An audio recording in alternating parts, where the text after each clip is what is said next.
What if I were to suggest that you play a key role in the awakening world? And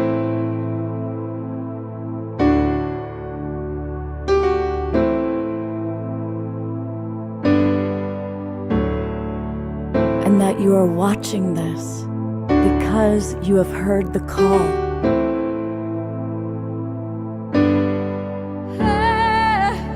We can start right now by opening our hearts and minds.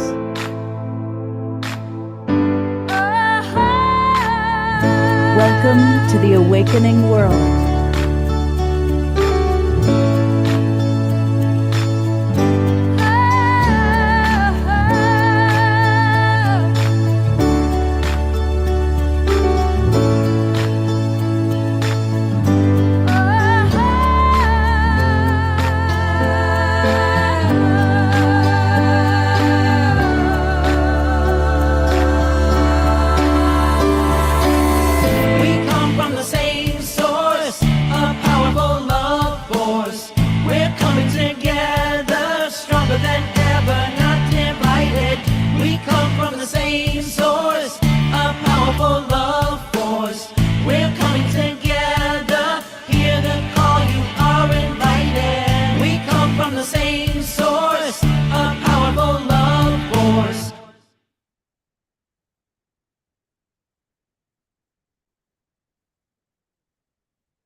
Good evening, everybody. Welcome to the Awakening World. It's our Wednesday night edition.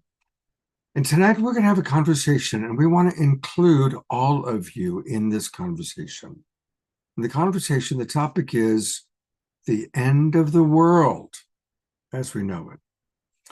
There's a lot of apocalyptic stuff out there. You know, how many movies and television shows are based on apocalyptic kind of fantasies, if you will, and it's very disturbing and very sad, and definitely scary. It gets a lot of traction. And then on Saturday night, and many of you, of course, were there, many of you watched the show, we had a wonderful show dedicated to the great Andrew Harvey. And we love Andrew. And it was a tribute to this man who's written 40 books. He's a contemporary of the Dalai Lama and just an amazing human being. And he had a terrible fire that literally destroyed his home and even killed his cat, his beloved cat. And he shared very honestly about his transformation, having gone through the purification of fire. And in Harvey's interesting and unique style, he was very passionate, and some of what he said implied a vision of the future that we're all going to go through the fire. We're all going to go through purification, and that this incredible, most painful, horrible, difficult thing is coming, and we're in it, and we're going to move through it. And a lot of you said, hey, Scott, what did you think of that? What did you think of what Andrew had to say? And I think almost everybody loves Andrew, respects Andrew, but we could interpret what he said in a very frightening way. And so I had already scheduled to do tonight's show with one of my all-time incredible favorite human beings, and I should right away put her on because she's my co-host for the evening, the wonderful Larissa Stowe, who does not say things that frighten people. She says things that provide hope, inspiration, wisdom in her wonderful Larissa way. And we were going to do a different topic, and but we got talking, and she said, yeah, this is really alive for me too. So we kind of shifted gears and decided to do tonight's theme. Tonight's theme being, what does the end of the world as we know it really mean, and how do we work with that? So Larissa and I are going to facilitate the conversation, and we want to hear from all of you. So please put into the chat box your initial thoughts on this topic. And for those of you who are watching on Facebook and YouTube, welcome. It's great to have you with us. And hey, come on in and join us. Just go to globalpeacetribe.com, globalpeacetribe.com. That's where you can learn all about our shows. And then click register for the new season. And this is a good time to do it because if you register for the new season, you will get the links to all of our shows for the whole rest of the year. For any of you who don't know, we do shows every Wednesday and every Saturday night. And our shows are always dynamic, sometimes filled with great luminaries, always wonderful music. And again, globalpeacetribe.com, as you can see behind me. And speaking of great music, we always start our show with my co-pilot, our house musical artist, our beloved Omar Shar. Yes, indeed. Thank you so much, Scott. And thank you. It's so wonderful to have Larissa with us tonight. I have this, whenever she shows up, my heart just automatically opens even more than it already is. And tonight's topic is very, I guess you could say it's controversial. It's when I was reading what tonight's topic was, it actually brought up in me, I felt my buttons being pressed just at the topic. And as a result of that, I'm going to sing a mantra now, and it's called Guru Brahma. And it talks about how the teacher Brahma and the teacher Vishnu and the teacher Shiva, they're all representatives of the source of all creation, the absolute one, the divine in all of us. And my panacea, I don't know if that's the right word, my lifeline to staying stable with all that is happening in the outer world is being connected always, consciously as much as I'm able throughout every day with the divine source within me, because that is where the truth is held, not that which is falling apart. So with that said, let's do it. Let's do it. And this one should be good.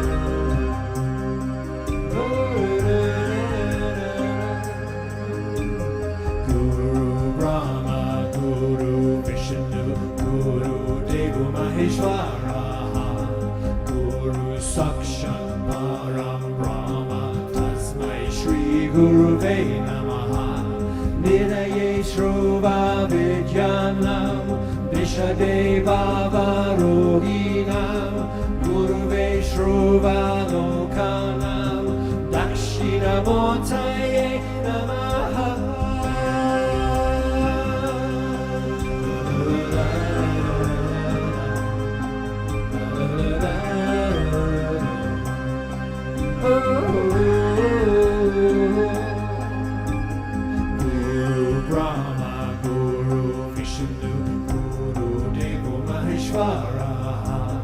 Guru Sakshat Param Brahma Tasmai Shri Guruve Namaha Niraye Shruva Vidyanam Vishade Bhava Roginam Guruve Shruva Lokanam Dakshina Motaye Namaha.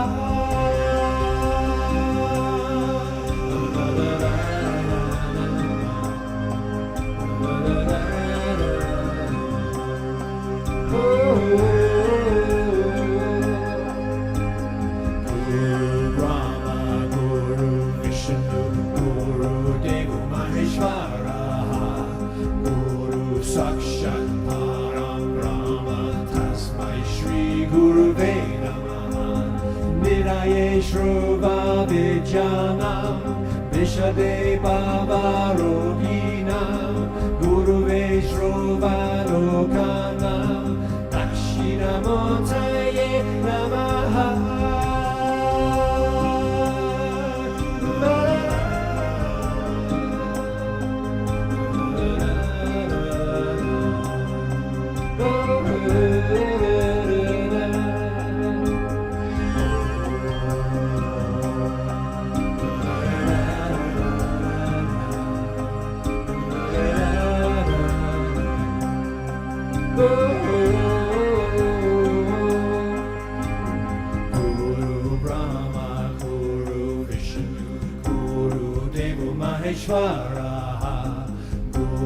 Sakshat Param Brahma Tasmai Shri Guruve Namaha Niraye Shruva Vidyanam Vishadeva Varoginam Guruve Shruva Lokanam Dakshinamurtaye Namaha.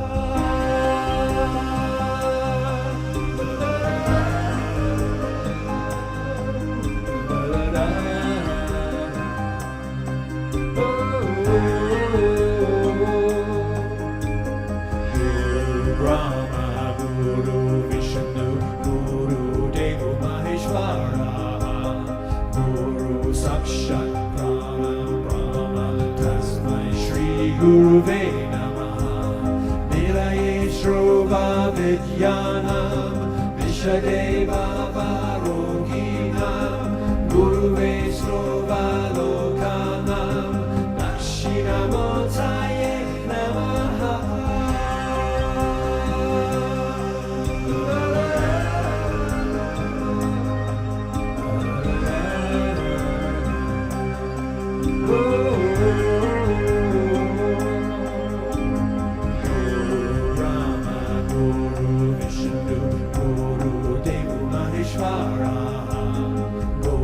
Sakshat Param Brahma Tasmai Shri Guruve Namaha Niraye Shruva Vidyanam Vishadeva Varoginam Guruve Shruva Lokanam Dakshinamurtaye Namaha.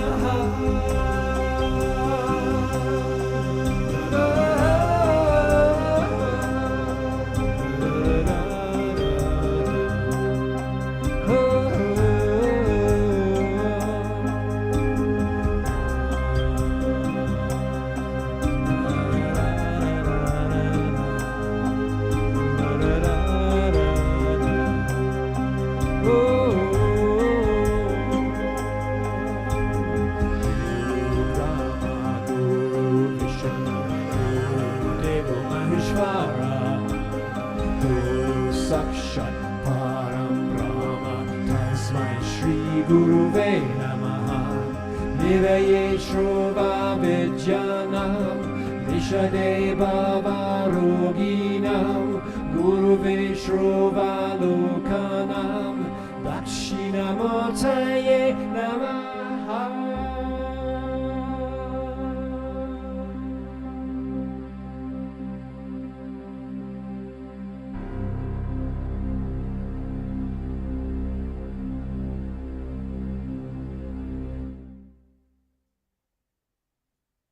Mhm. Let's all give Omashar some twinkle, some love. Thank you so much, beloved Omashar. Thank you, Scott. And it's wonderful to see so many of our friends while I'm on gallery view. Harper Dellums is in the house. Mark Denisovsky, who's hosting this big event with Omashar in a couple of weeks. We'll be talking about that. And good to see all of you that are in the chat box. And Omashar will be back, both with his thoughts on the topic and another song. But I want to turn it over to my co-host for the evening, one of my absolute favorite human beings. I'm always just so lit up when she's with us. And for kind of her opening thoughts, here is Louisa Stowe. Scott, thank you. I feel the same way. And I do. I just love you. Mhm. And I love, like, my heart is just feels so full. Like, after hearing Omashar, that was just so beautiful. I was enjoying that so much. Thank you for your medicine. Thank you for your commitment to sharing. It's just like you blow me away all the time because you have all these arrangements as a musician. You show up with your arrangements and you show up with such a full heart of service. And I just love Thank you, you. Larissa. Thank you. Thank you. Mutual. And thank you, like Scott. I feel like this is a really important conversation to be having, because there is a lot of fear. And I'm sure that the baby going down the birth canal feels a lot of fear too, right? But it's also exciting. It's an initiation. We're going through something we don't know what's going to happen. People say, have all these ideas because we look on the outside of ourselves and we see the chaos, we see different things happening in the world, but we truly don't know. It's like a fork in the road. And the more we can open our hearts to what is unfolding right now and really like embody what we've been talking about for so long, which is being that love and sitting in heart-centered wisdom and living from heart-centered awareness. Like this is our opportunity to do that. So, you know, this isn't the beginning of people going through really intense things. We've been going through it, humanity has for a long time. I think the difference is now we're feeling it like on such a global level and we're feeling it together. So that can be a really good thing too. You know, that the fact that we're starting to awaken to this feeling like, wait, you know, there's things that aren't in alignment and our voices are rising together. There is an awareness, and before we can heal things, it has to come from the unconscious into the conscious awareness, conscious mind. And that's what we're experiencing right now on this planet. So that can be seen as a good thing. And which way are we going to go? We don't know. We don't know. We really don't know. So how we approach that makes all the difference, and embodying what we've been talking about makes all the difference. So focusing on love rather than on what we're afraid of is like really like the ticket. You know. Totally. I want to acknowledge Larissa for a moment. I've known her for many years, and she's always talked about how important it is to create community as we're going through this birth canal. We'll go with that analogy, which is a good analogy. We need community. And I can remember her years ago saying, I really want to create community. I want to have a place where we have land and we have water. Well, God bless her. She and her husband found 12 acres just outside of Sedona, Arizona, in Cornville. And some of us have been there. And she has been building community and a retreat center. And she also came up with these wonderful 6 global agreements, which I'll put into the chat box in a moment. But I'd love for you to share with our audience a little bit about, what creating community has looked like and been for you. And you can also talk about the 6 global agreements while I pull it up and put them into the chat box. Well, it's been super exciting to create community, and I have to say that I worked really hard on it before coming to Shiloh. I made a pact with myself that until I could stay heart centered and have what I like to call benevolent boundaries, because I think staying heart centered, it's imperative to have benevolent boundaries or you become resentful. I found myself becoming resentful until I really learned how to keep my heart open while saying, these are my needs. And I told myself, you may not have a retreat center, Larissa. You may not have that kind of place until you learn how to do this in Long Beach, California, on a smaller lot size with just a few extra people outside of our family. And that was a lot. Like that was intense, for years. It was really intense to learn how to stay in my heart, to really stay in my heart while honoring my own needs, which isn't, the easiest thing always to do. And I was able to take that learning, and I really did. Like I learned, and I'm still learning. Like I can't say that I'm perfect at it. But once I realized, okay, I can do this, I can stay in my heart and I can speak my needs and I can hold these boundaries for my community without shaming other people, because we have very different ways of doing things in life, and from a place like a higher place of just love. And I finally got it enough that it was like, okay, it's time. So that brought me to Shiloh, and we have a bigger community here at Shiloh, and we really incorporate the 6 global agreements. I don't think, honestly, that we could be here in the way that we are and be always walking towards higher ground if we weren't working the muscles of the six global agreements. We come together um, every Wednesday. So right now, like after this tonight with you all, I'm gonna go with my community because every Wednesday night we break bread together and then we go through the six global agreements and we look at like how we celebrate the wins of how we're really working that in a way that empowers us, and then we also look at where we're challenged and where we're struggling so that we can help each other and support one another. So it's been a really like beautiful, deepening process. It's been a dream of my heart to do this because I think this is what's necessary on the planet. It's like if I can't live in community with others outside of my family, I don't feel like if I can't do it, how can I expect there to be that in the world?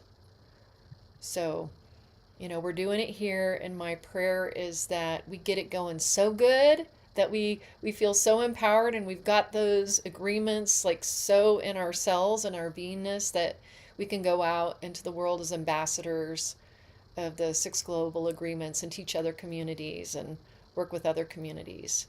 I teach, I'm teaching workshops around this, but I would love to see my community like be able to go out and do that and then just spread this beautiful, I would say, framework for working the muscles of community, of healthy, thriving, heart-centered community.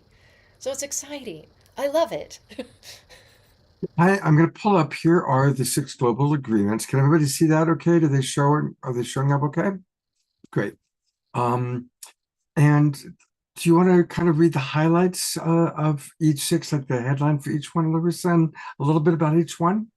Absolutely. I like number one, we plug into Source daily. So, and we don't have to be the same about how we do that. It's not an expectation that it looks a certain way, but plugging into Source, how do I connect with my heart? How do we, each one of us in our community, we place that as a high priority. Um, there's a group of us, I have to say it's the women in the community. We get together, we do some yoga together daily, we ride the dragon, which is an embodied meditation practice that opens the heart and connects us to source.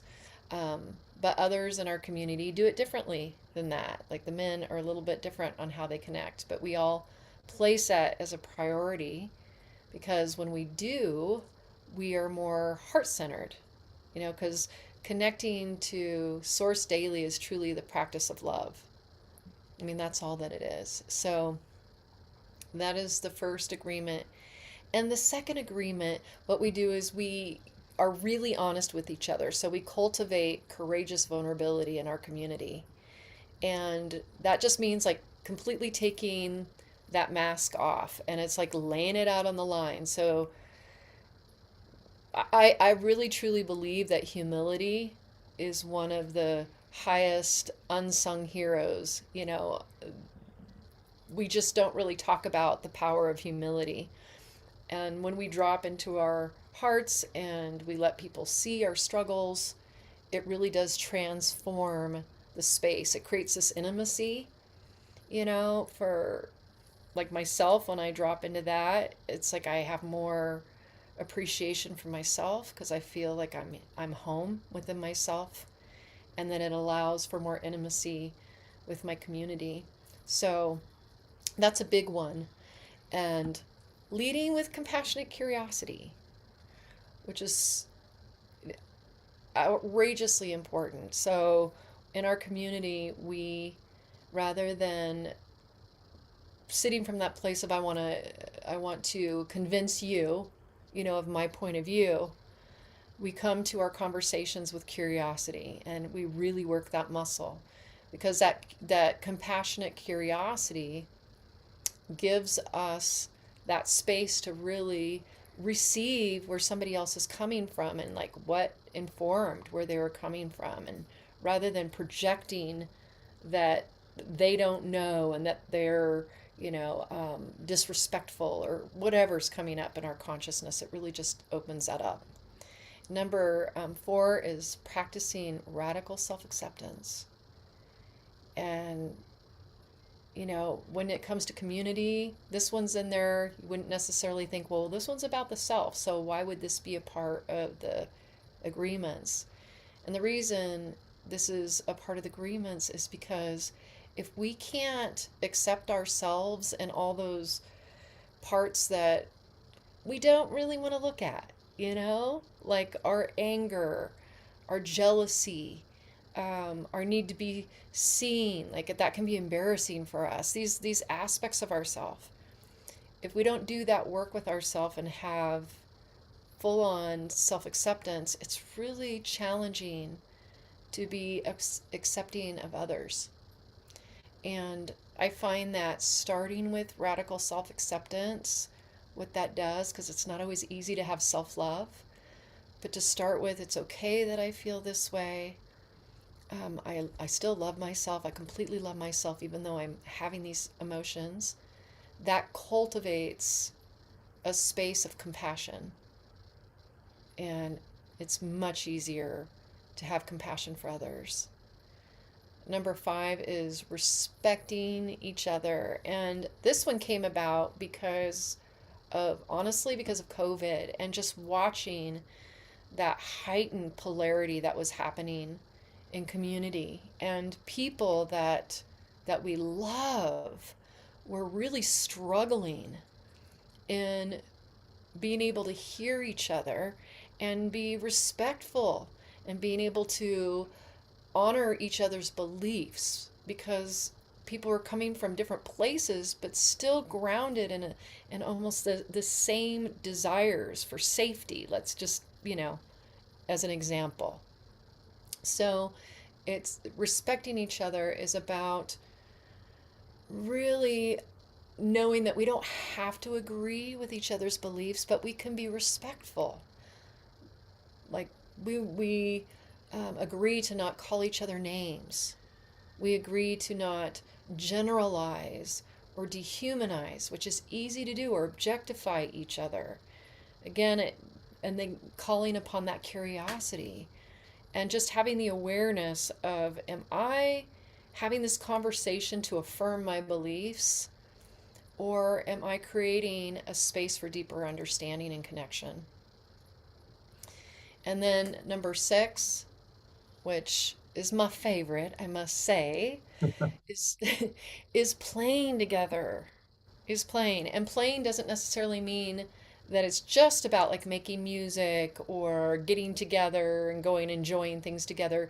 It could be as simple as like, let's just laugh at life. Let's not take it so seriously and just be silly together. Like, that's the thing I'm finding at Shiloh, because we like to do play dates together and go and do fun things. But what we're presencing is like, are we laughing even when we are together? Like when we're, making our meals together and doing dishes together? Or are we putting on music and having fun in those moments of just being playful and silly with each other? So that really helps. Like I truly do believe, and I've heard this, I'm not the first person who said this, but I believe that play is one of the highest forms of prayer. Because it just raises the vibration, right? It's just like, if I can laugh at myself and I can like literally laugh at what's happening, like when I'm not like necessarily showing up in my highest alignment, if I can have compassion for myself and laugh at myself and laugh at the situation, like, and how I'm managing it, it's just everything is easier, right? So, thus, yeah, it helps a lot. These really help a lot. They're awesome. We've probably 3 or 4 times at least have done these on the show, and every time I read them, hear them, I'm just reminded of the simple truth and wisdom of Yeah. these global agreements. Yeah. A couple things I want to riff on, and then I'm going to read some comments that have come in from our audience members. Lately I've been doing a lot of coaching, and my practice is the fullest it's been probably ever. And the very first thing I look for in my clients is to what capacity can they self-reflect, and that's where I think it's goes hand in hand with the fourth agreement there. It's like to the degree that we can practice self-love, self-respect, that we can self-reflect. And then from that place, then we can really, understand each other much more fully. Yeah. And I have a new kind of thing that I've been presenting to couples or families that I work with, which is anytime we're entering what could be a difficult conversation, we should only have two goals. One is mutual understanding, and the other is to grow closer through that mutual understanding. I've Yes. really learned that if we make those our two goals and we don't start the conversation until both parties have really thought about that. Okay, is my goal mutual understanding, not to be right, not to make the other one wrong, but mutual understanding and to grow closer through that. And I've just found that if we set that intention, then it goes really, really, really well. That's So, beautiful, Scott. That is really beautiful. And when you say that, it's like it's so simple and yet it's so profound. It's like the most simple things we when you're in your head, right? Which a lot of us are, because we're taught that way to relate to the world, beta brainwave, and remembering the most simple things that bring us back to our heart. It's like we got to write it down, right? We got to like even though it's simple, yeah.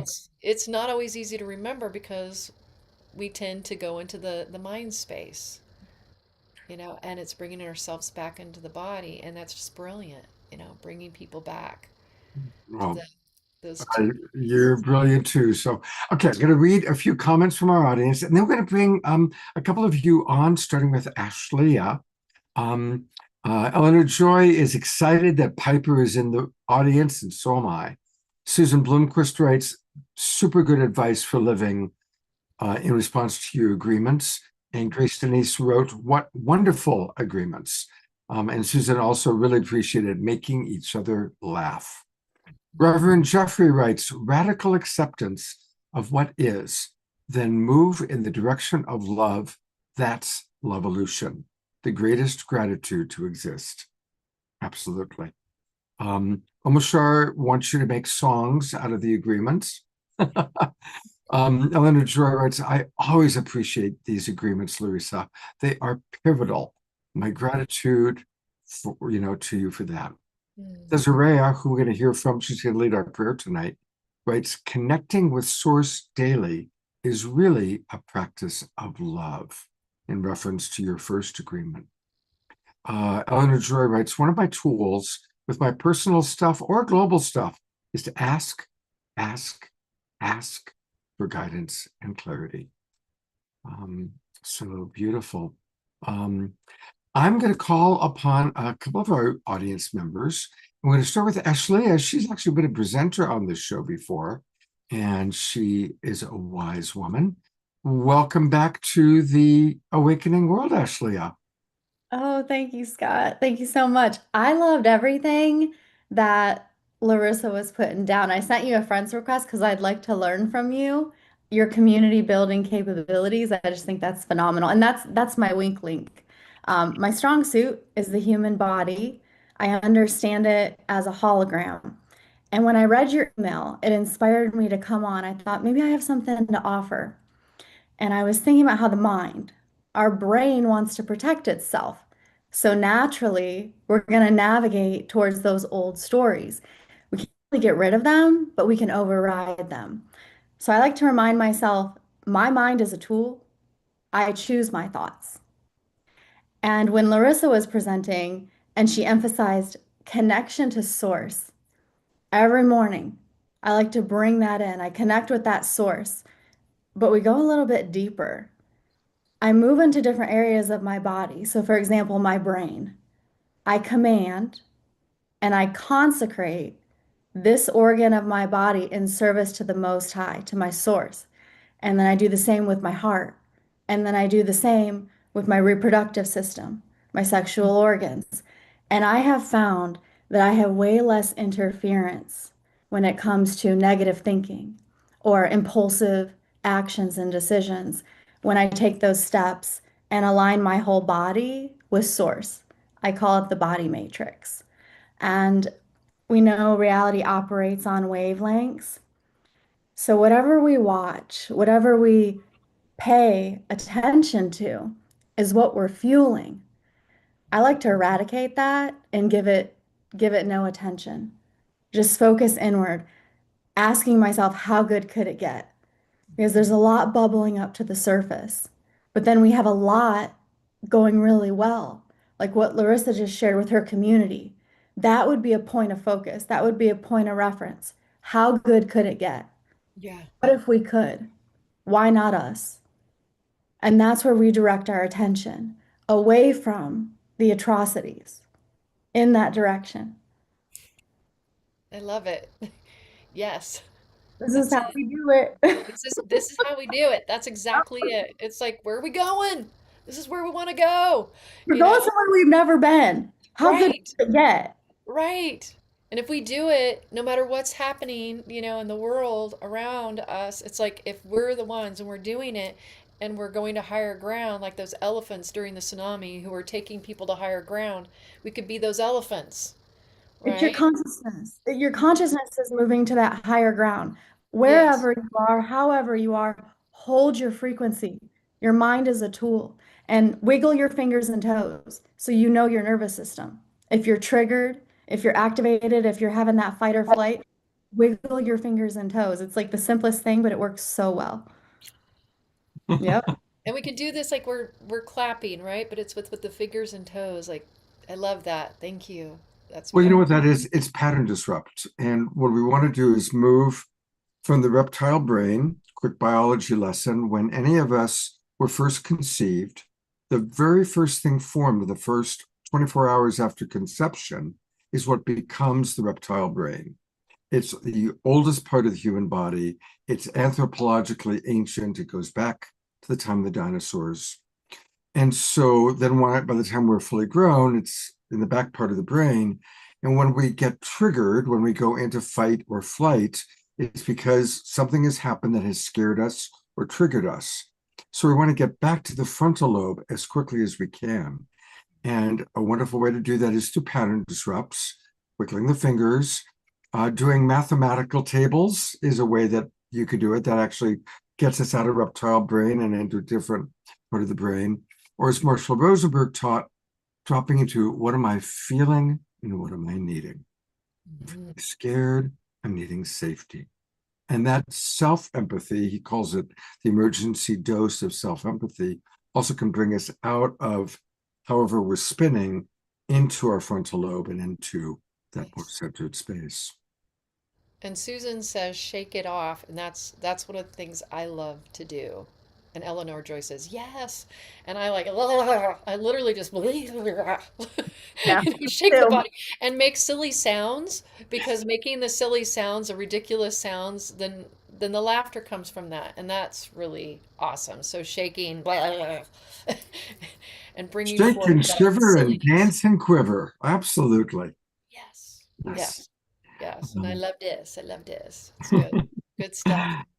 Actually, thank you so much for being with us. And I love what you had to say. Maybe you'll share a little bit more later on. We are going to go to Connie. And then after that, we're going to go to Piper Dellums. Connie, I know you've got some wisdom to share. Camera's on you. Hello, hello, family. Wonderful to be here pondering this question that Andrew Harvey has put in front of us. And it's wonderful to hear Ashley and Larissa speak on tools for shifting frequencies, for going with the journey to heaven on earth and peace on earth.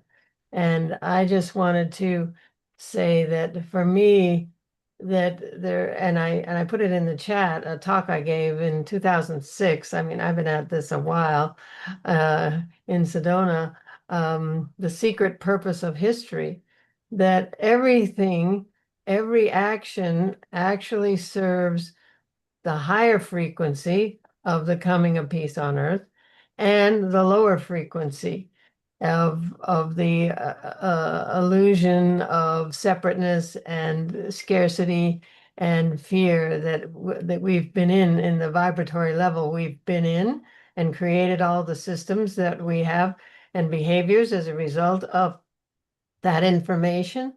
And so every action serves that level, which is very obvious that what's going on today, that those behaviors are serving, I mean, the things are happening at that lower frequency that we are concerned about and afraid of.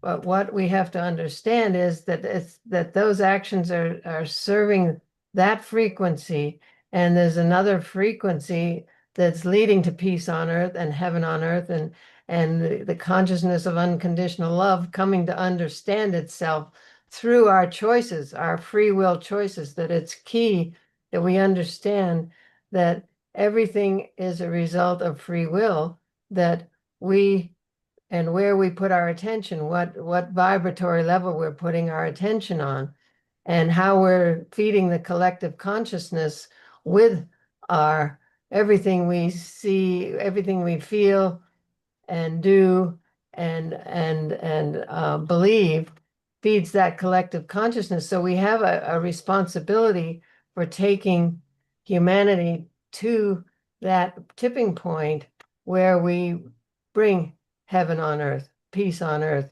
because there's now more information available to us at the higher frequency that shows us that we are one. If you listen now to the leading edge science, to the voices in this field that we're in, that oneness, that unitive narrative that Jude Currivan has come up with, that oneness is becoming our reality, and that veil is thinning, and we're soon going to see that we are one. And then also in this higher frequency, there's more abundance than we can fathom. So there's no more reason to have power and control over others and to have war and all that, because we're one and there's more abundance than we can fathom. So it's a whole new ballgame in the higher. So I just want to share that in my world, we've made the decision, and we're playing it out now as far as individually and collectively what our reality is going to be. So we each have the free will choice to choose our vibratory level. And in doing that, we feed the collective and serve the coming of peace on earth and heaven on earth. So I just wanted to share that.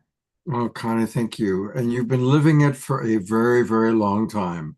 So, thank you for being an elder, showing the way for us. I have so much respect for you and Andrew. Thank you. It's an absolute for me. Absolutely everything serves the coming of peace on earth and heaven on earth. That's all there is. That's all there ever has been, and all there ever will be. So that's just me, and it's a pretty sweet place to live. So thank you. Thank you for modeling that for us. So I had a dynamic conversation. I was actually on a Zoom with Jude Currivan and other members of the Evolutionary Leaders just this morning. And I love how Julie Kroll calls what's happening.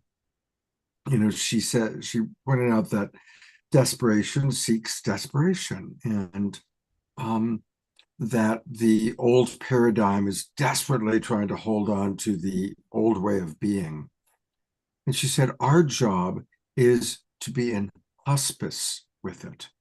She, just recently lost her father-in-law, and she was talking about, the death process, and seeing the similarity between her father-in-law, who's a very stubborn man, struggling with his body collapsing and not being able to function. And it reminded her of what we see in the external world, where the, forces that have been in power are desperately trying to hold on to power. And it becomes more and more obvious how almost pathetic it is, really, and tragic for the people that are being, impacted by it.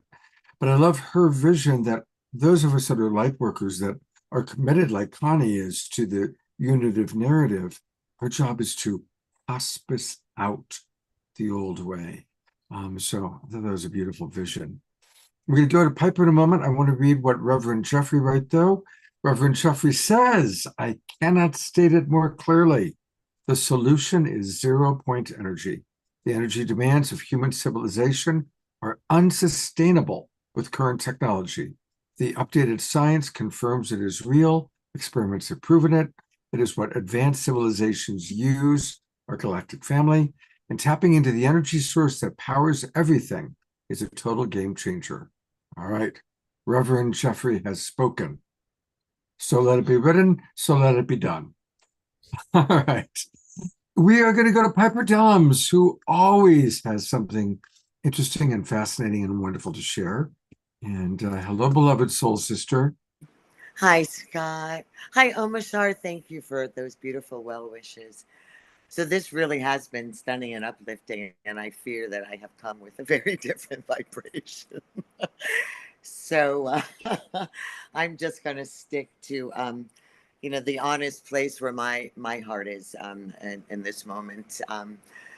And when I heard you, Omashar, speak about the concept being the end of the world, when I came on a little early, I heard you say that you wanted to sing the REM song, It's the End of the World as We Know It.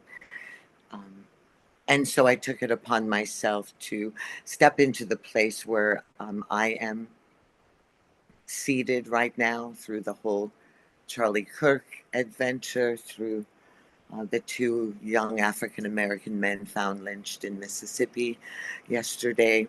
And I'm feeling something very different in terms of the end of the world. And yet I stand in absolute agreement with you, Connie, and with all of the rest of the spiritual ascension possibility. But I'm very much walking through the world right now in a very different way, I would suggest, than probably most of you.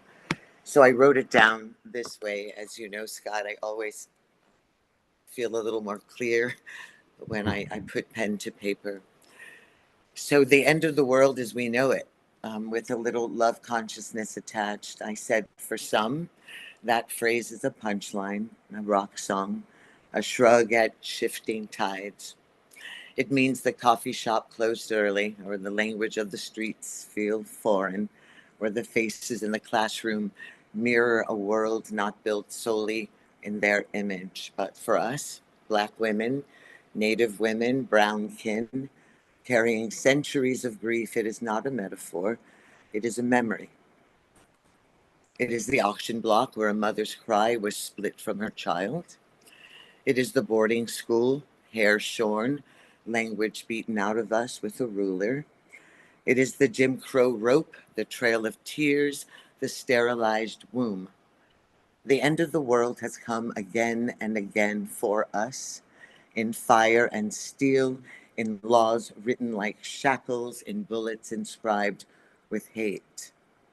Today it comes cloaked in white hoods without the hoods, in suits signing laws that strip our bodies bare, in wages stolen, in jobs denied, in chants that march through night, streets calling us other, calling us less, calling us gone, an attempt to erase our history and an attempt to erase us. For them, the end of the world is discomfort. For us, the end of the world is disappearance. For them, it is the fear of losing dominance. For us, it is the fight to keep breathing. And still, we rise into the rubble. We braid new worlds out of ash. We sing our dead back into memory, our children back into possibility. We carry the world they said had ended, and we plant it again.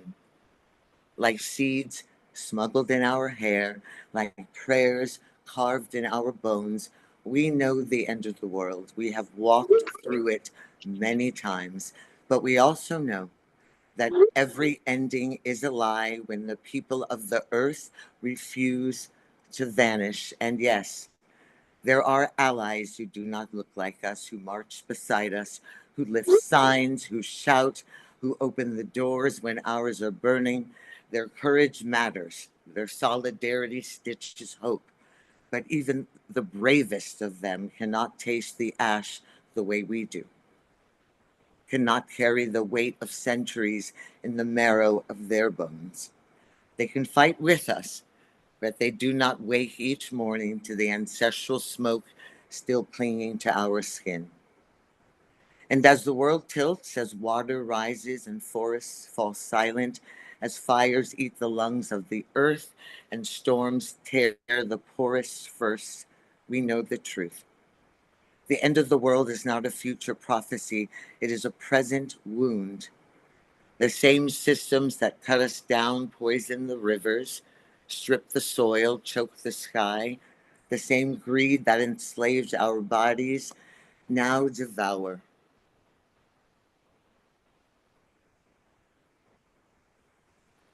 Strip the soil, choke the sky, devour the planet whole. So when we speak of endings, we're not only mourning our people, we are mourning the trees, the bees, the oceans, the breath of creation itself. But hear this too. We are not only surviving and survivors of endings, we are midwives of beginnings. Love is our stubborn weapon, our invisible shield, the medicine smuggled through generations. It was the love that hid the seed in the braid, that whispered the language forbidden, that racked the stolen child in memory's arms. It is love that tells us, do not harden, do not become what tried to destroy you. Love consciousness is not escape, it is clarity. It is the drumbeat in our blood that says, even as the world burns, we will not forget to sing. It is the knowing that freedom without love is another chain, that justice without love is another war. And so we choose, I choose again and again to love this broken earth back to green, to love our people into wholeness, to love ourselves fierce enough to keep breathing in a world that would rather we disappeared.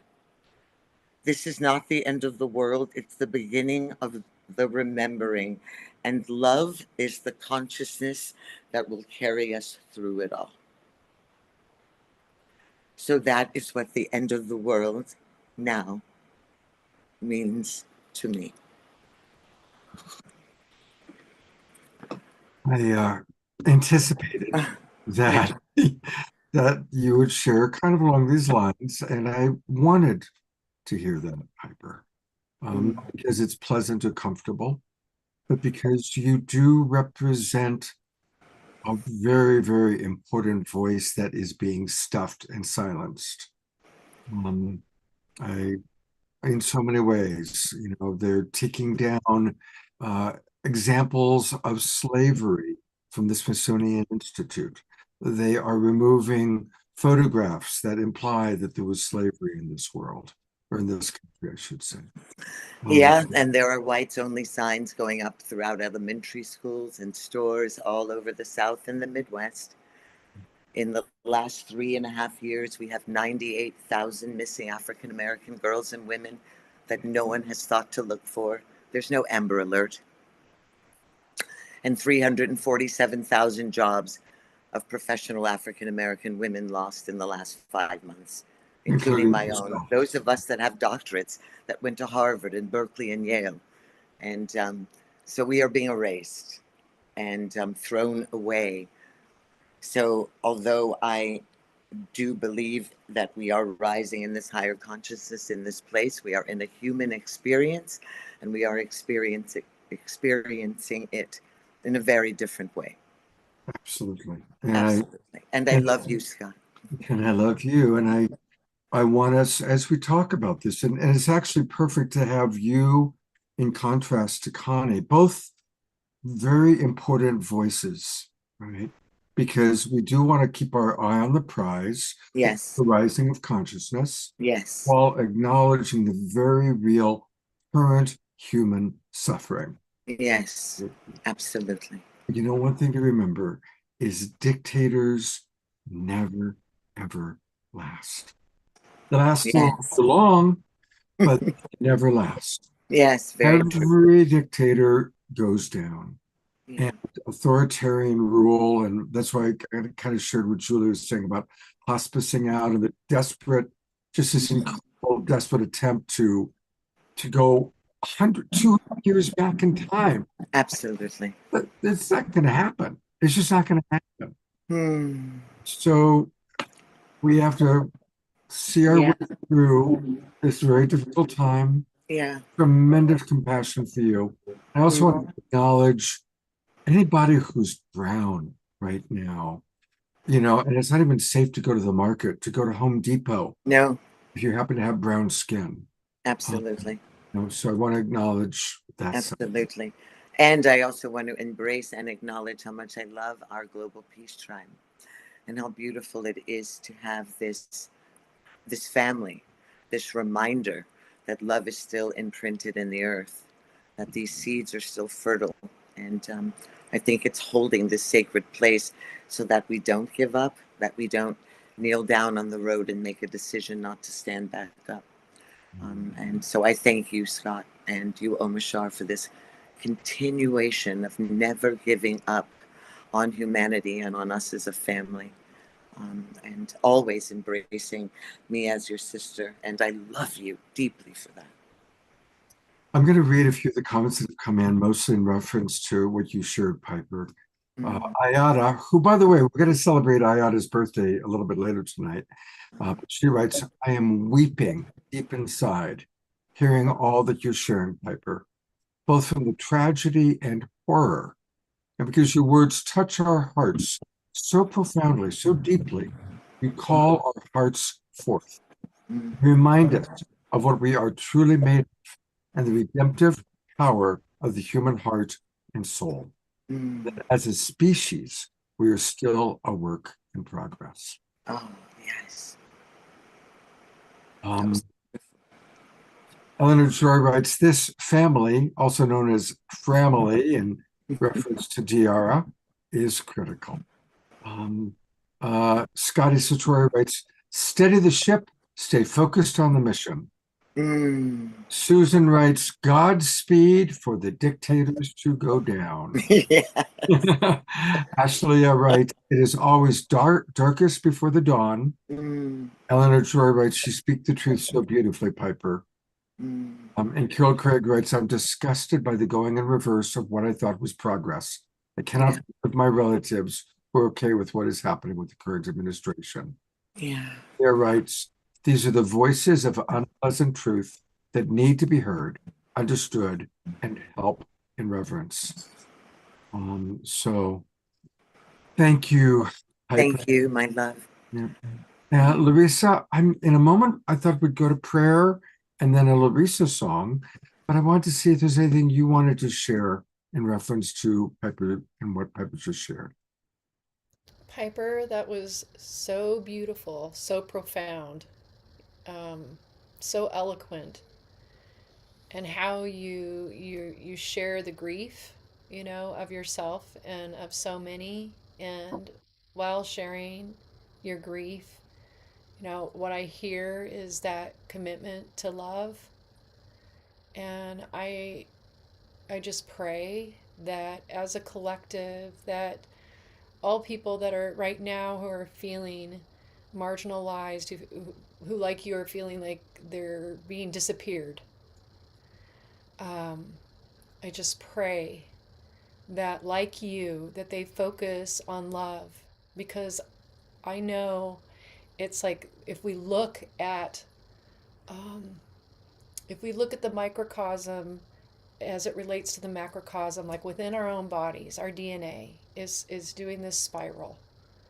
right? And what the spiral represents, which is in the cosmos and in the galaxies, it's in the shells, it's everywhere.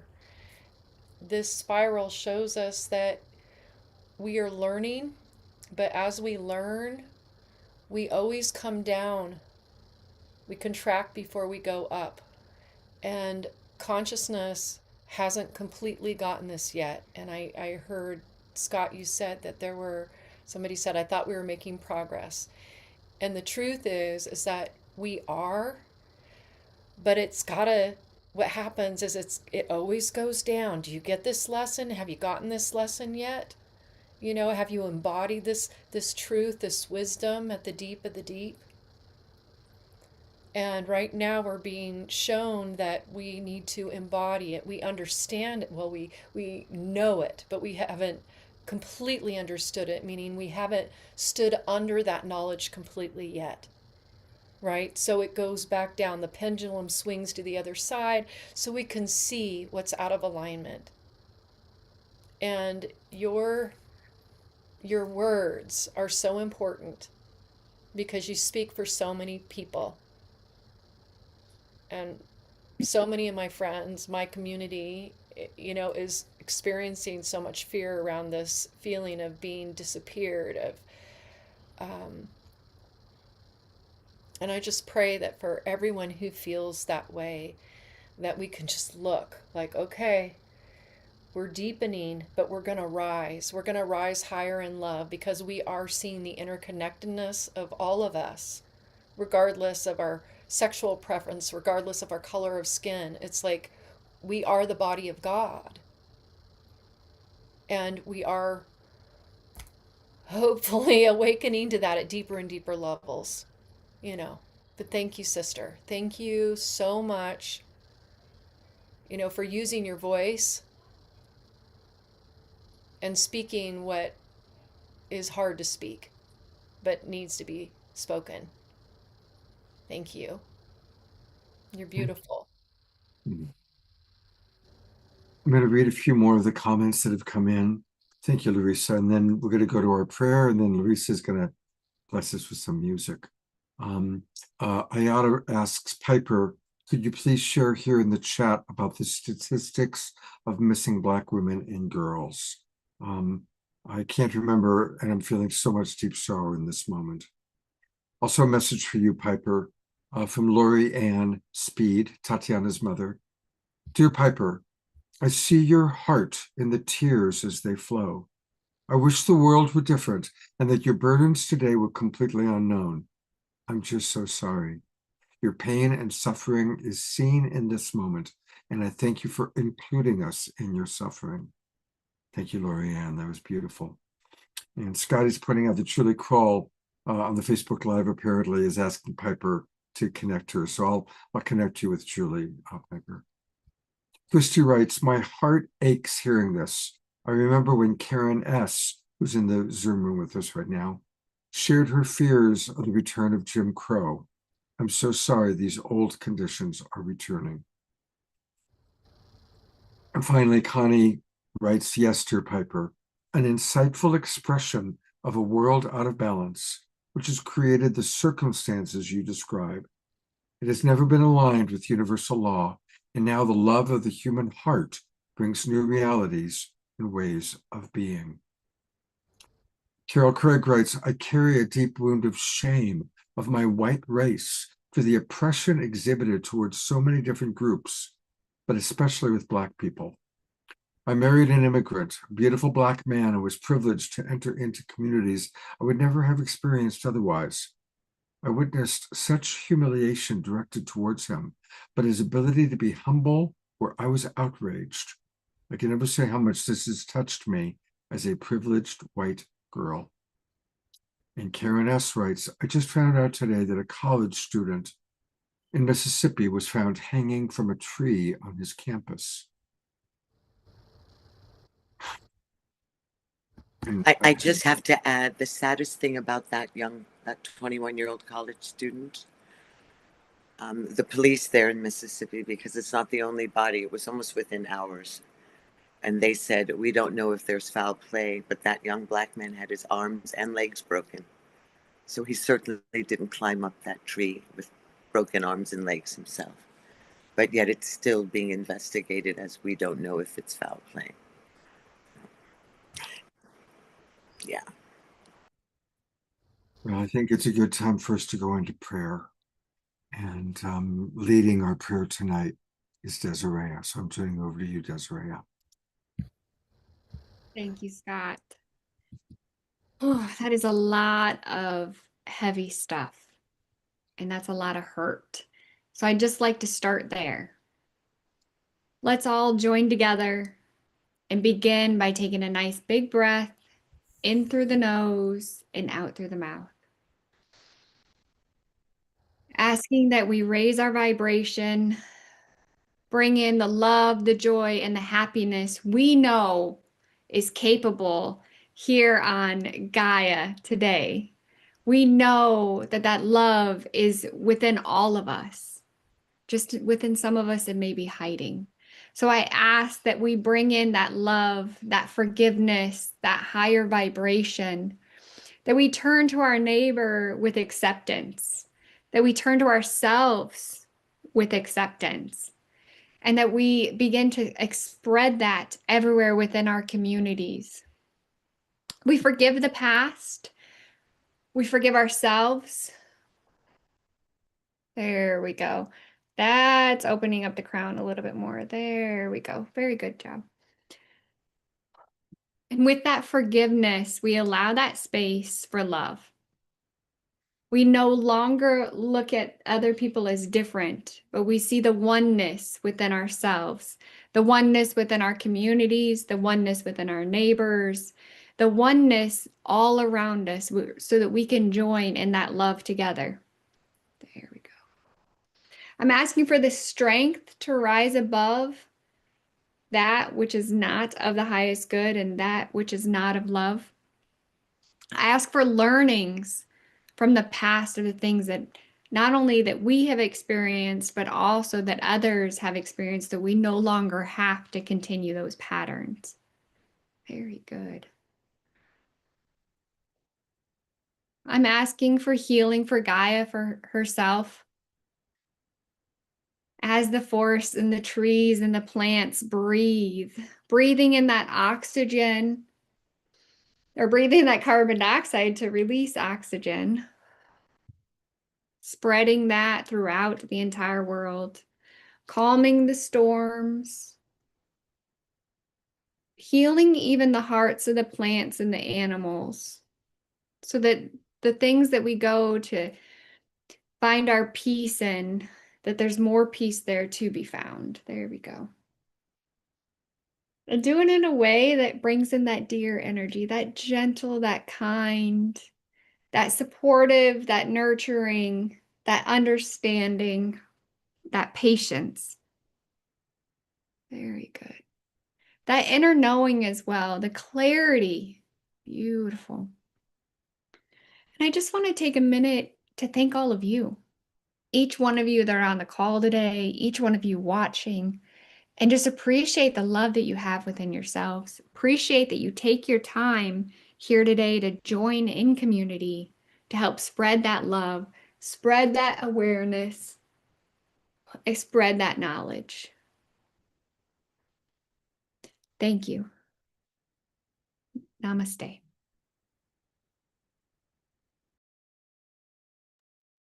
Thank you, Desiree. Let's just all take a moment as we come together as family, as beloved Tiara calls us, sending love and finding within ourselves, what can we do to not allow what Piper represents, people of darker skin, to be silenced, eliminated, shut down?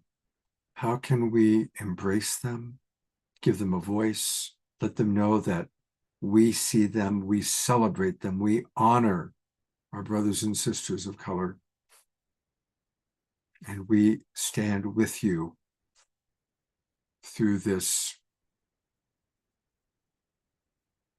terrible yet temporary wave of nonsense.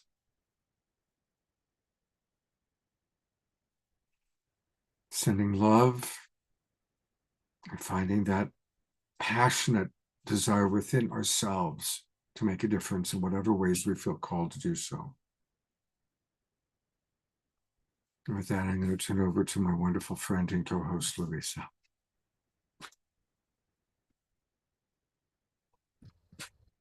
Thank you, Scott.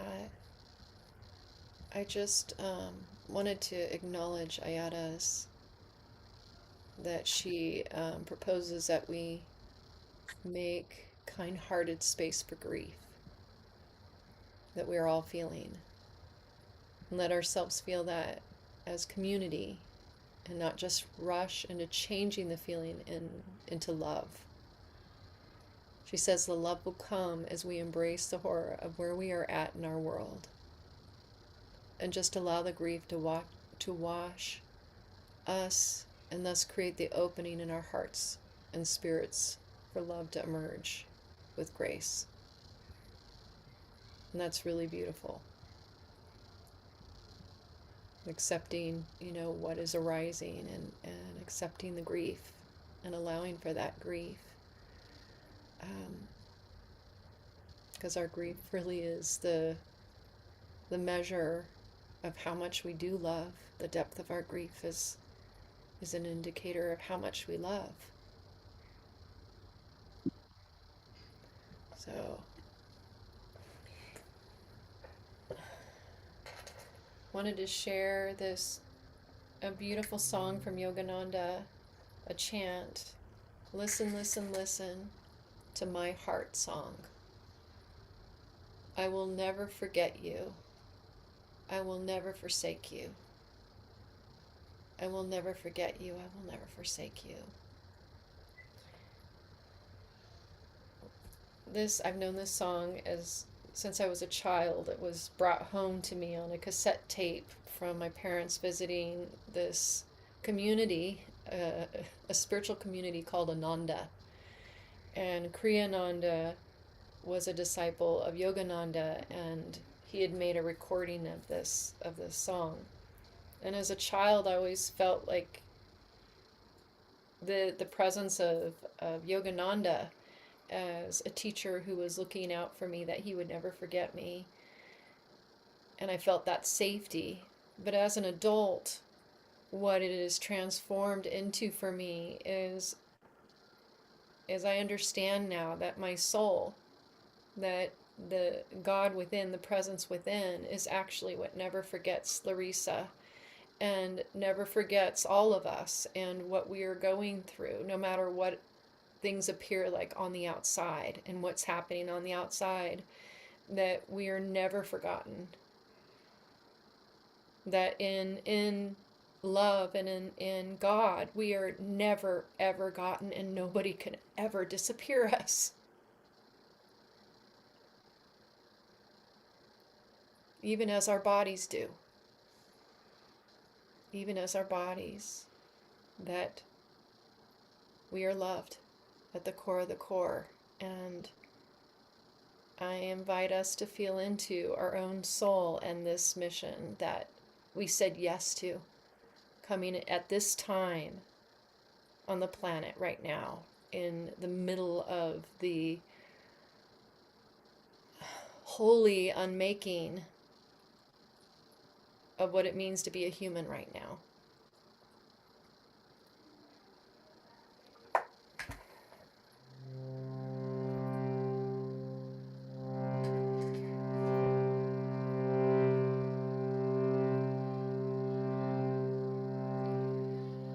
Listen, listen, listen to my heart song.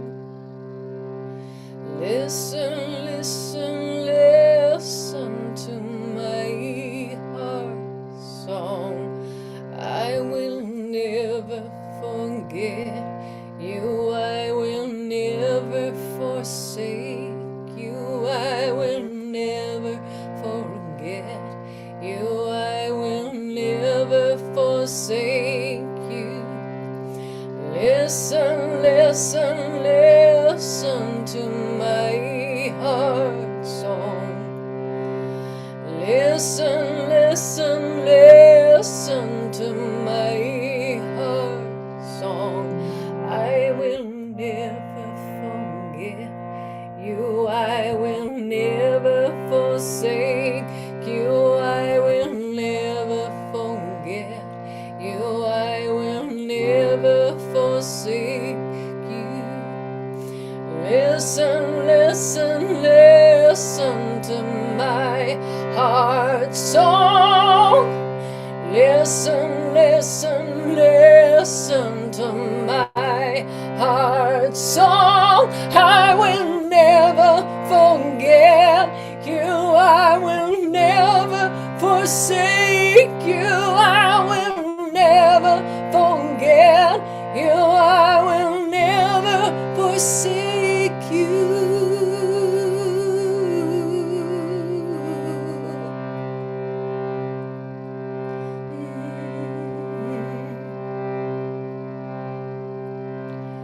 Om Shri Mahalakshmi Swaha.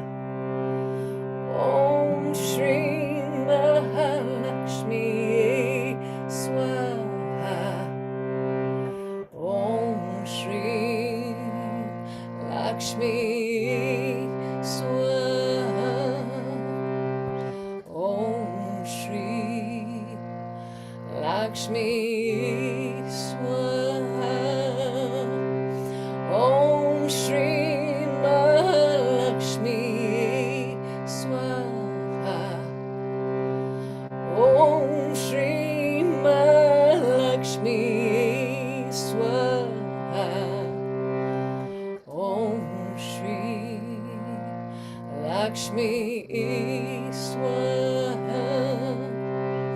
Om Shri Lakshmi Swaha. Listen, listen, listen to my heart song. Listen, listen, listen to my heart song. I will never forget you. I will never forsake you. I will never forget you. I will never forsake you. Listen, listen, listen to my heart song. Listen, listen, listen to my heart song. I will never forget you. I will never forsake you. I will never forget you. I will never forsake you.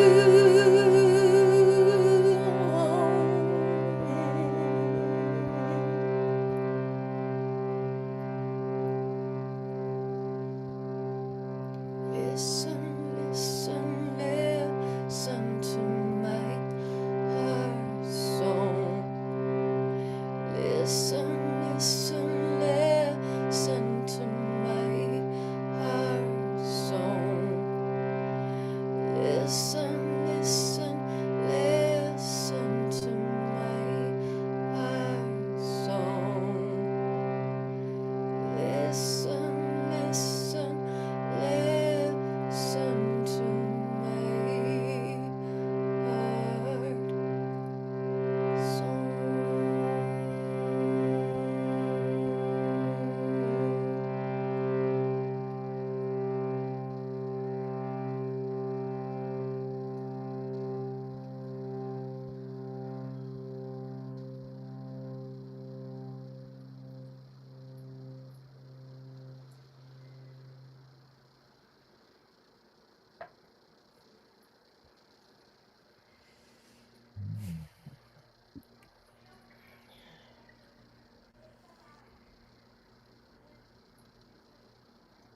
Thank you, beloved Larissa.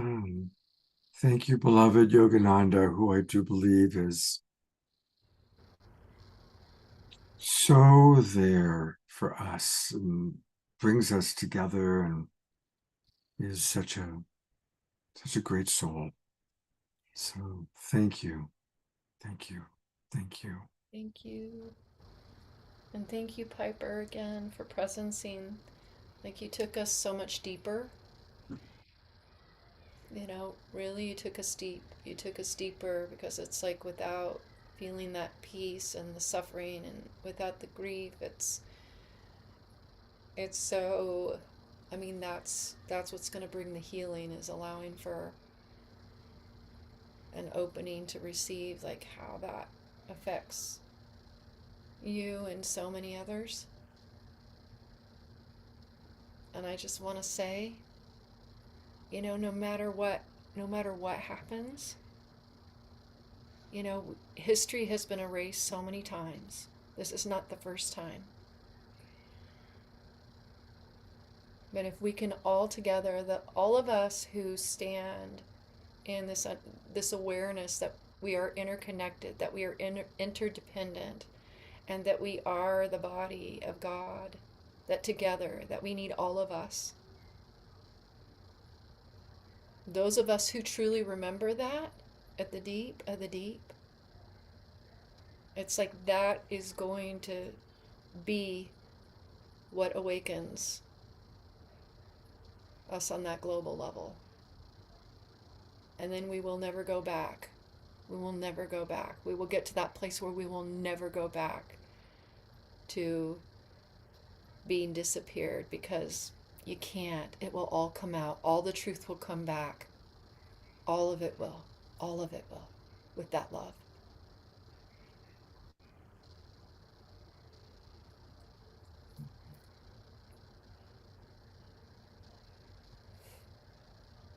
I just want to hug you right now. I want to hug us all. I wish we, we could like just take each other's hands and hug each other and just like truly, like I feel us, this community right now.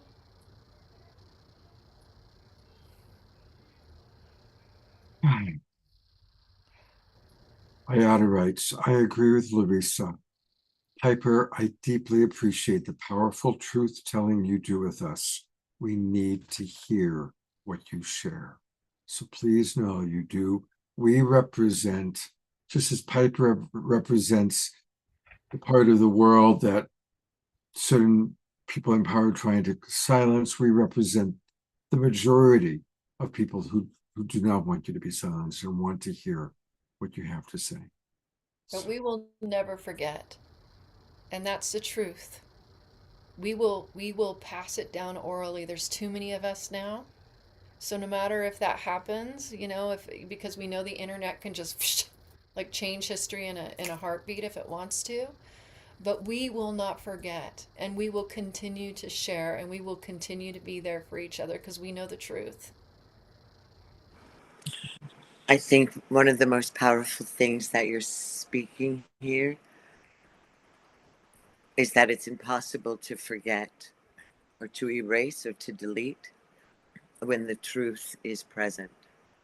Because the truth is the only living force, isn't it? Yes. Absolutely. Yes. We just put prayers out to all of the children, to all of our children. I'm holding this nervousness for my daughters. I'm in this constant state of like, please God, keep them safe, So, for all of the children and all of the parents, that worry when our kids just simply get into a car, don't get pulled over, don't get shot, don't go down the wrong road, But I'm holding what you're saying, and I trust that. I really do. We just put up prayers for the children, Yes. Yeah. Yes. Because we knew freedom as children, didn't we? Yes. Yes. Yeah, we really did. Thank And you, we're definitely Paramahansa. we're Yeah, all with you and I I feel the same way with my daughter who is gay, like yeah, and absolutely. the fear that she faces all the time, Yeah, she how hard it is for her to walk down the street and hold hands with her beloved. Absolutely. And she has that fear too. And it's like, honey, I hear you, and we're rising in love, and we have to, you know. Mm-hmm. We That's have what to. that's what will clear it, is just continuing to be, as Mm, Connie was speaking earlier, that vibration, choosing our vibration, choosing the vibration of love, and no matter what, it's like the image of when we see the image of the hippies and the cops, the soldiers, like, that had the guns pointed at them, and one of them put like the the flower flower. right in it, right? Yeah. Yep. And that's the thing. That's the kind of frequency. It's like we see that and we are putting love right in it, because the I love it. moment we don't is the moment we get sucked into the That's same right. vibrational frequency of that which we don't want on the planet. So So we want to true. be that and entrain that frequency, Yeah. And I think this is why these shows are so important, because had Scott not said, I want to hear the voice of all of our family this evening, I would have dedicated a little too much more time wallowing in the fear, and forgetting we're this one universal consciousness of energy. And we actually do have the power to shift this. When we think about, our parents and our childhoods, think about it. We shifted the Vietnam War. We shifted Jim Crow. We shifted the Equal Rights Amendment. We did it. We actually did it in a short window of time in the late 60s and early 70s. And we can do it again, with the shift of consciousness. So thank you for that truth. You're so beautiful.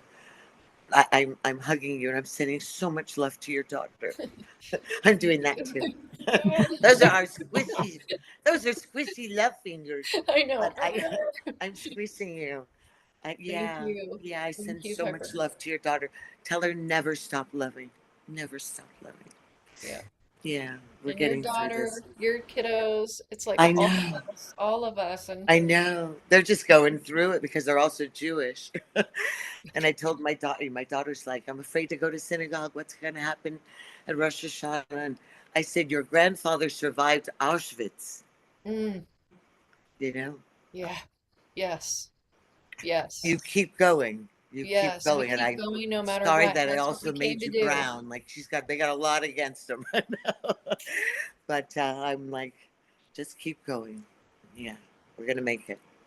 Thank you. Thank you, Yeah. sister. Thank you. Thank you. Love you. Thank you. Love you, Love you. Scott.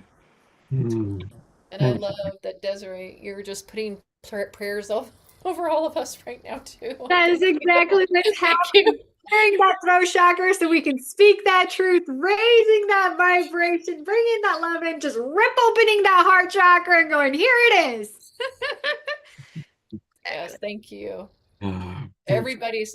Everybody is needed. Everybody's medicine here is so needed. It's like all these different frequencies that are coming in. It's like we're weaving a tapestry of truth here together. Yeah, thank you, everyone. Thank you, Scott, for your commitment to the bringing people together like this. Of We so course, need of this. Thank course. you for continuing to do it. And while we're on gallery view, I've got us on gallery view. Um, it's Ayada's birthday today. And I've asked her to turn on her camera. I don't know if she can, but she is in the Zoom room with us. And Ayada, where are you? I think you just turned your camera on. Did you? Did you? I'm looking for you now. Where are you? It's not on yet. Oh, it's not on yet. Okay. There she is. So Ayada, I'm going to put the spotlight on you for a moment, my dear, because you are such a precious, beloved member of our Global Peace Tribe. And so often what you share in the chat box is so relevant and so important. And I know your heart is bursting open because of your empathy for what Piper has shared. But we also do want to celebrate your birthday. And as you know by now, the Global Peace Tribe tradition is for you to share your vision for what you want us to hold for you for this next cycle around the sun. Wow, thank you, Scott. It's kind of hard to speak right now. I just feel so deeply moved by everything that Piper just shared. I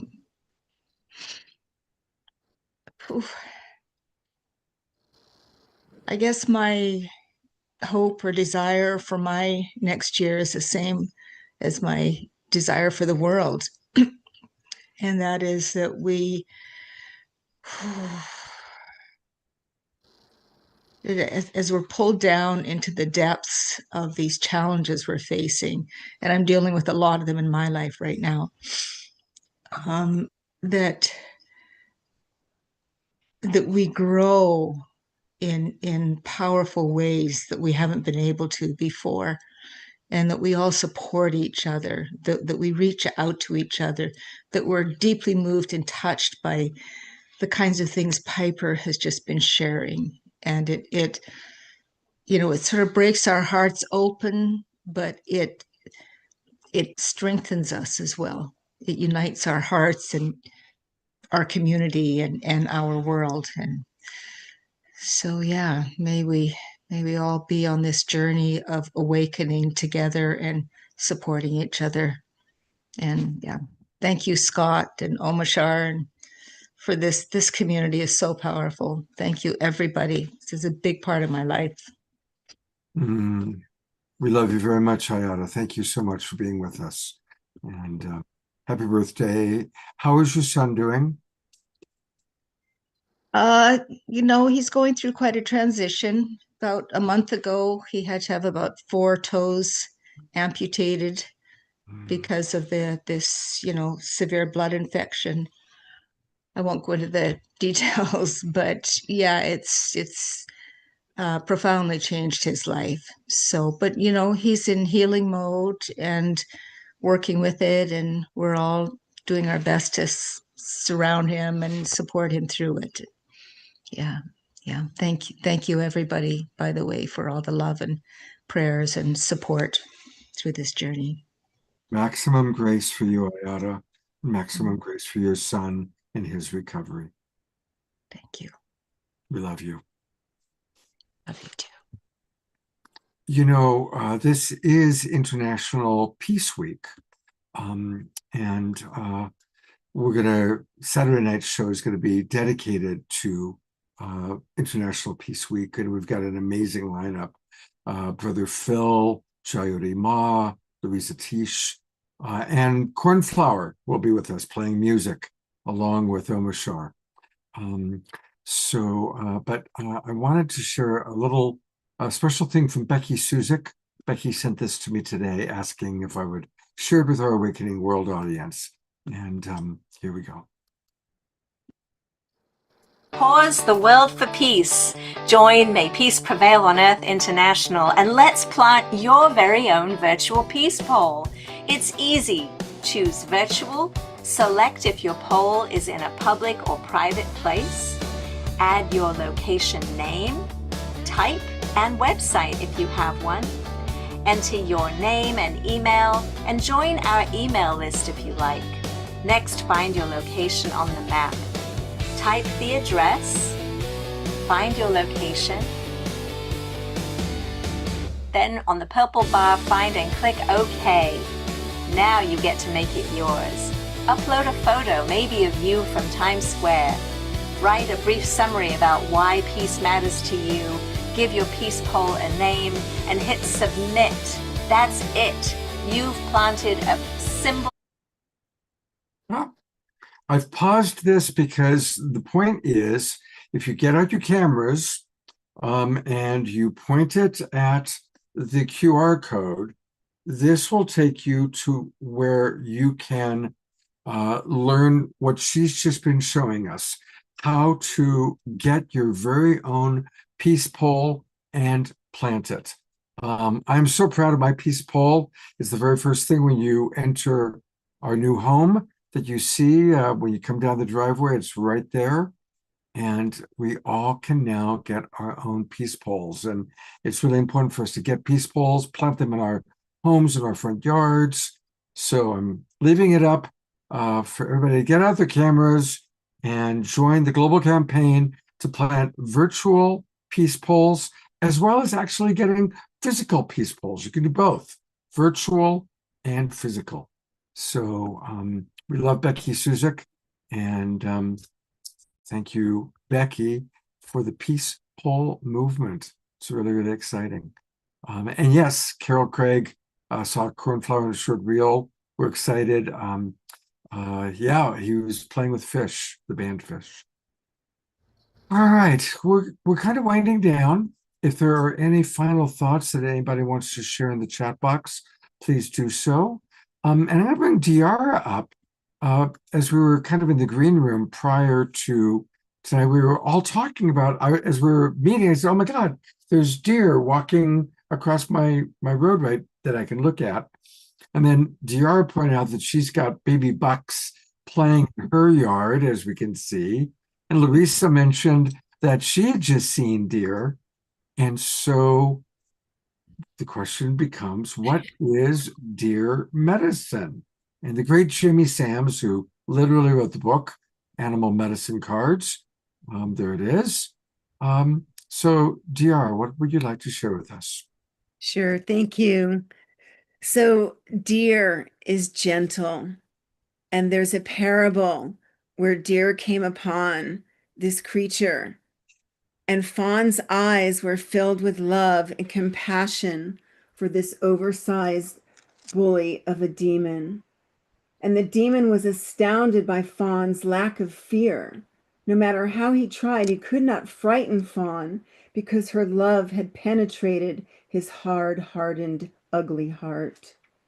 And much to the demon's dismay, his rock-hard heart began to melt, and his body shrank to the size of a walnut. Fawn's persistent love and gentleness had caused the meltdown of the demon, and due to this gentleness and caring that Fawn embodied, the pathway is now clear for all of Great Spirit's children to reach Sacred Mountain without having to feel the demons of fear blocking their way. Mm. And there they are. That's just such a perfect message for tonight about not allowing the fear to overtake us. And thank you so much. Anything else you'd like to add, Diara? You know, I've been feeling waves of peace flowing through. I mean, like they're palpable, where it makes me stop and go, what is that? And there's this wave. And, I have to remind myself because I vacillate, through the fear and the grief, and then coming back to what we know is true about higher consciousness. And it's such a journey. And I was thinking while we were sharing that, in the 1980s, we were told that anything not founded in integrity was going to crumble. And, here we are. In 2005, I wrote this channel that we were going to be ripping the band-aids off, that we had slapped band-aids on racism and differently abled and, all the isms, and that there was going to come a time where we were going to rip it off and dig deep into the gravel, to really clean out what we never finished doing. And I certainly didn't, see it coming to this. And, in 2017, in the Anthropology of Consciousness, their theme that year was "It's the end of the world as we know it," and I feel fine. And it's like we knew something was coming, and we've been asking for it, but we didn't know what. And then in 2018, Paul Levy came out with Watiko and burst that dam wide open. And then of course, from 2020 on, the world has not been the same as we know it. And we can feel fine, and we also are not okay. And that's okay to be not okay. So thank you. Thank you, Diara. Thank you so much. Lori Ann Speed is with us. And when she is with us, that also means that the spirit of Mary Magdalene is with us. So, Lori Ann, I put you on camera, and Larissa and I and the group would love to hear what you'd like to share tonight. And you need to unmute. Sorry about that. Yes, I was just saying thank you so much, and I'm really happy to be here with you all. And The message, well, first, a personal message, just in a comment, to add to the many comments, is just a simple message of, there's been beautiful solutions and suggestions and gifts this evening. And the one I would like to presence is this idea of following our calling. And I feel like make no mistake, we are each called and each uniquely called. It's different for everyone, from the very smallest to the very grandest dreams. We can live our sliver, and by listening, our sliver of gifts, like to this huge mosaic, and there's this still small voice guiding us in every moment. And I really have faith in this idea that we're here at this time, and each of us playing an important role. I'd like to just share a couple readings from Mary Magdalene, and that's what I have on my mind, Scott. Is that okay? They're not long. So this is a direct transmission from Mary Magdalene, and it's very random. I just picked a random one, but it just spoke to me right away, and as something to share that may resonate with the group. And it goes like this: the time of the sacred feminine fully awake has come. There's no time to waste to bring it forward. Sound the clarion call. Women must join in ever-growing networks of influence. You must ignite in women the clear wisdom to move now, to move toward what is calling in their hearts, not in a patriarchal way by using the tools utilized for the survival of people since ancient times of competition and force, but by using the inherent feminine capacities of nurturing, the magic of intuition, and the hearing and following of divine guidance. It is with the support now of the divine that what is needed for life to thrive can be accomplished for your life, the lives of your beloveds, and the beautiful earth. The beautiful garden of beautiful garden of earth can provide for all its dependents. It was made for this. It is a harmonious system, intricately balanced. But it has been wrought delicate and fragile in the face of the destructive power now yielded by man. In the long-term absence of feminine wisdom, an imbalance has occurred. Going forward, listen for guidance. Rest in the moment. Love yourself fully. Love others. Radiate and express this in your world. Love as a path is the way. Bloom open your heart and bow to the altar that you are. Find in each moment a deep love and reverence for yourself and your existence. This will do more to bring about world peace and balance than the biggest armies marching. That's the end of that passage. If you like, I could read one more, or maybe that's enough, Scott. One Your more call. would be wonderful. We would love to hear more. Thank you. And they're just randomly picked, but it seems to segue, though this came at a totally different time. But she writes, she says, I hear, my intention is to liberate the sacred feminine, to facilitate planetary healing, healing of the masculine, and healing of the feminine. As the sacred feminine is liberated, it ripples out and liberates the sacred masculine. Together as kings and queens, they reign over their dominions, leading with wisdom and integrity. When you are predominantly feminine, you have access to all the latent and overt capacities and qualities of the female. Yet the feminine qualities have been denigrated and diminish to the point that the feminine has limitations in her ability to generate and express her gifts, herself, her life. The human scales are tipped toward a predominantly masculine view, and the world is now sinking under the weight of a patriarchy gone awry. Tipping the scales so far in the direction of the masculine has been at the expense of the nurturing and tending wisdom of the feminine in the modern world.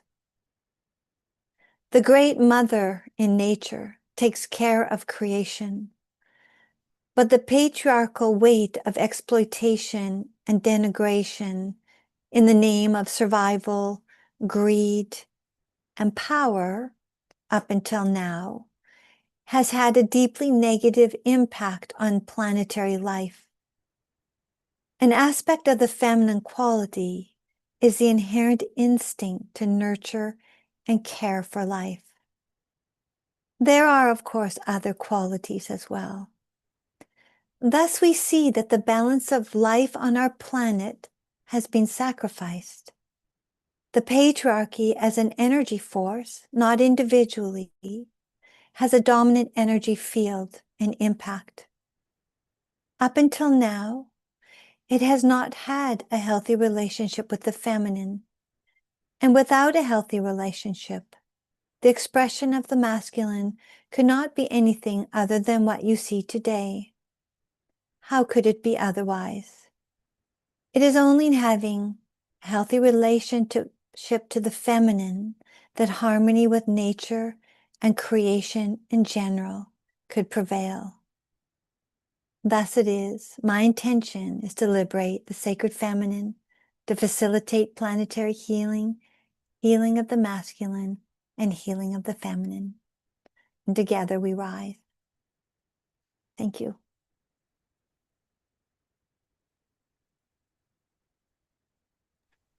Thank you, Lorianne. It was beautiful. It's always wonderful to hear from you and to hear the wisdom flowing through you.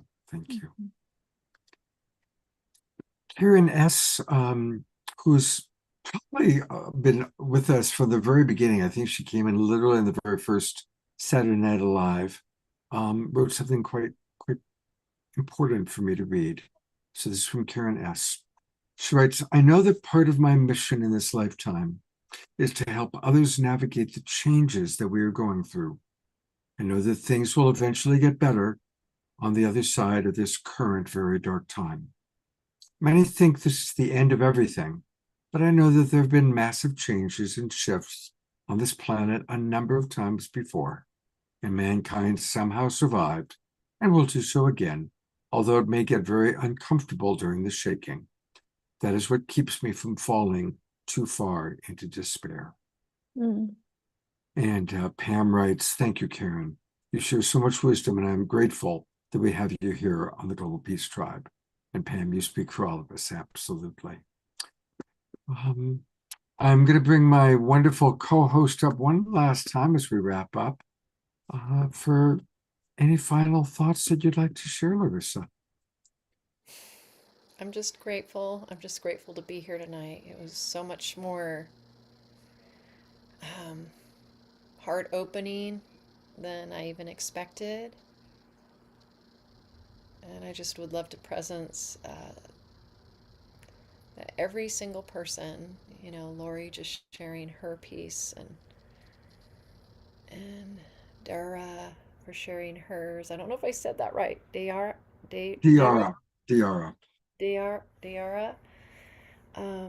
Desiree and Piper, and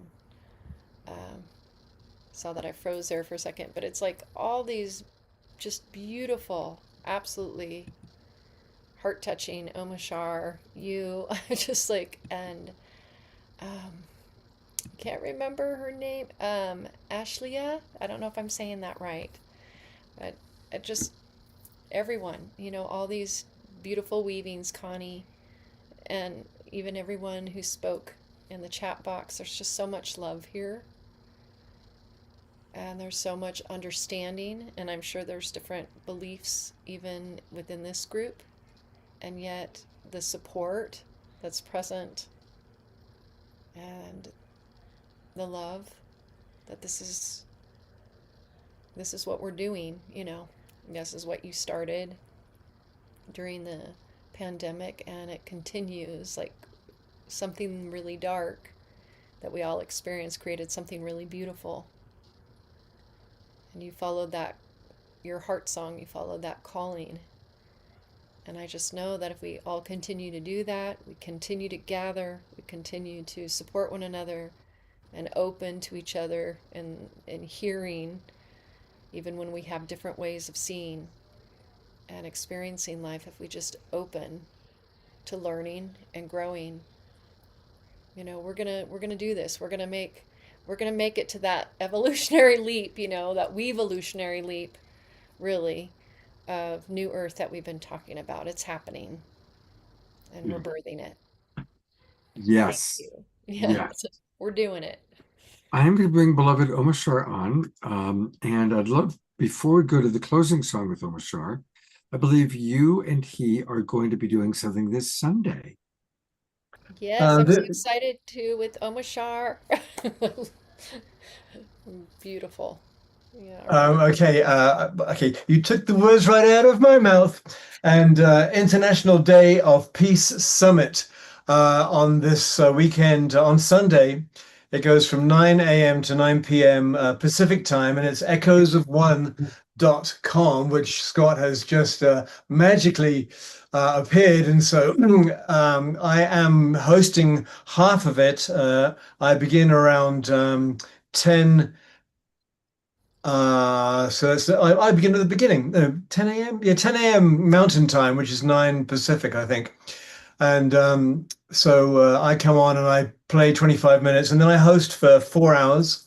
And Larissa comes on a little bit later in the evening, but it's a beautiful presentation put on that I'm really happy to be a part of. And there's many, many things happening on that day. Of course, there's Unity.Earth's also their 48-hour, 1 hour per location around the world thing happening as well. So anyway, choose us. And Larissa, take up the flow. I have no more words to say. Well, look at this. I mean, this is amazing. On Sunday afternoon, all of our friends, we start off with Omashar. Then we've got Peter Sterling. We've got Hannah Bork, who's been on the show many times, Larissa.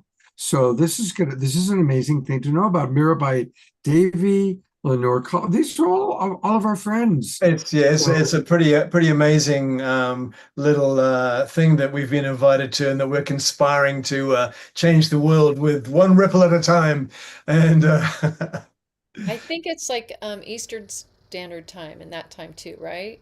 all of the yes. Thank you. 9 a.m. to 9 p.m. Eastern Standard Time. Yes. Yeah. So Which just is having awareness. 9 a.m. is 7 a.m. here. They wanted me to start at 7 a.m. I said, what? You want a musician to be up at 7 a.m.? I don't think so.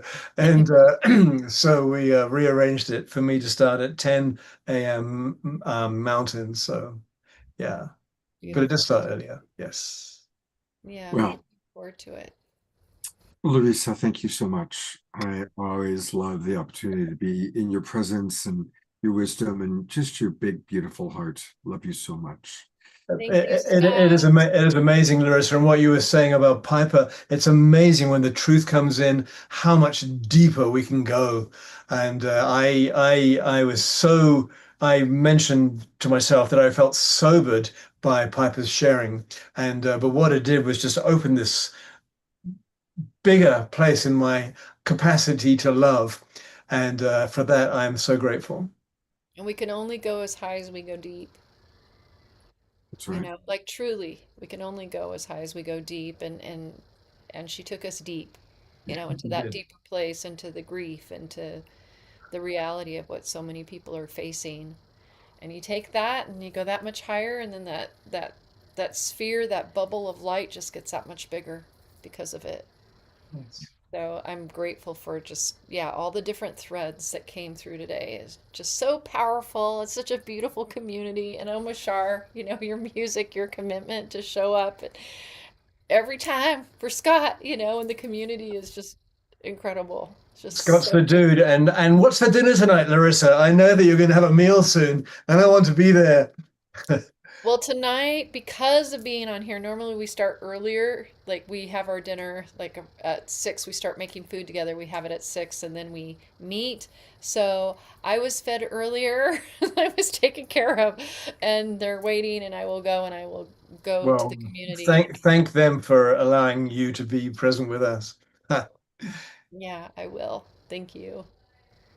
Mr. Omashar, would you like to share with us a closing song? I will, and we're going to have GPT announcements after that. Oh, we'd already done them about Saturday. We're done. Oh, that's right. We You are. were That's the right. announcement. I'm so looking forward to Cornflower being with us, dude. He rocks us. So, yes, going home. The song's about going home.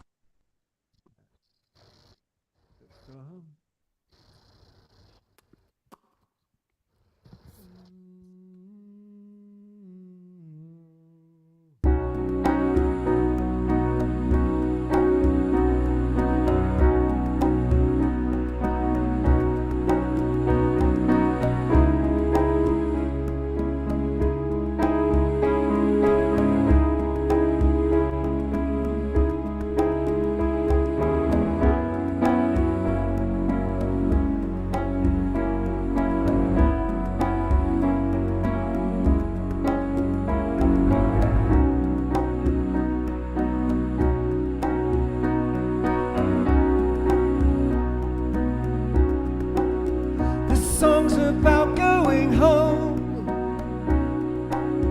about hopes and dreams, the ones that open your eyes, yet you rarely realize what they are doing with you. It's time to look where we're going and choose our destiny. It's our attitude in life that leaves us open to all kinds of things. This is the journey that you take on your own. There are others with you. Do it all alone. All you need is courage. Spirit is with you and the outcome is assured. So there's no need to worry, no reason for fear. We will feel much lighter.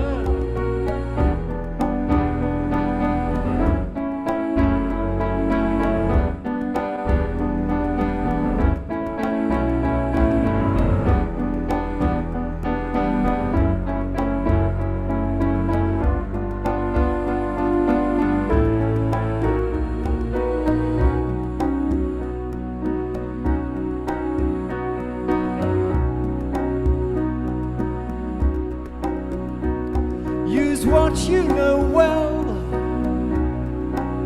share it amongst your friends. I can't conceive of a world where there's no feeling at all, no time for greater things. Only one thing to say, and that's to enjoy yourself. There's no one better than you to do what you do, to go for anything.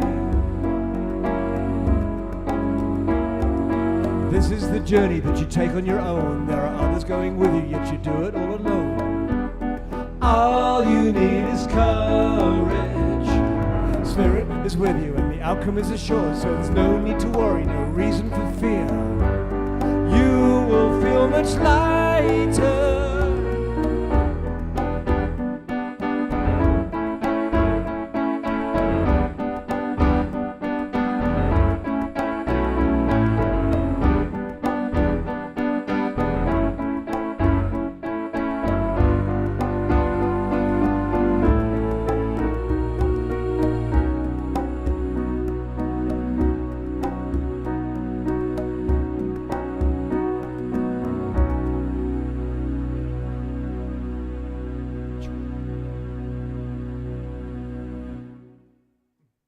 Beautiful.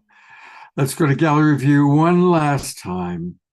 Thanking Omashar, thanking Larissa, Desiree, Diara, Piper, Connie, Ashleah, Lorianne, all of you who have contributed. And there is actually one more announcement, just a reminder to be with Omashar and Mark Danisovsky in San Diego. They are going to be, of course, we've got the big event happening on September 27th and 28th, but we also have on Monday, the 29th, a concert with Mark and Omashar and friends. So coming on down to San Diego, that's going to be really, really a very, very special opportunity. Mark or Omashar, anything you want to add about that? Not really. I'm still getting over messing up the chorus in the last song. So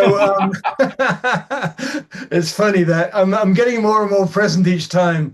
So it's kind of like things happen to rock your world, and how much of you is present so that it doesn't really matter. You just stay centered and you just keep coming back to the center. And so the whole thing with the concert with Mark at Center for Spiritual Living, Vision Center for Spiritual Living in San Diego, is we're just going to create a container in which there's no applause, there's nothing, just a building of energy until the very end. And then my hope is that we can create a circle, face the world, send the energy we have created, ripple it around the world back to ourselves. And so that's my take on accessing the Sacred Heart through music on that evening. So that is kind of it. Yeah. Beautiful. Well, thank you, Mark, for making it happen. And it's going to be a beautiful, beautiful night. There's Mark. I'll bring him up for a moment. I know he's like that good-looking man. Mark, you need to unmute if you want us to hear what you're saying. Got it.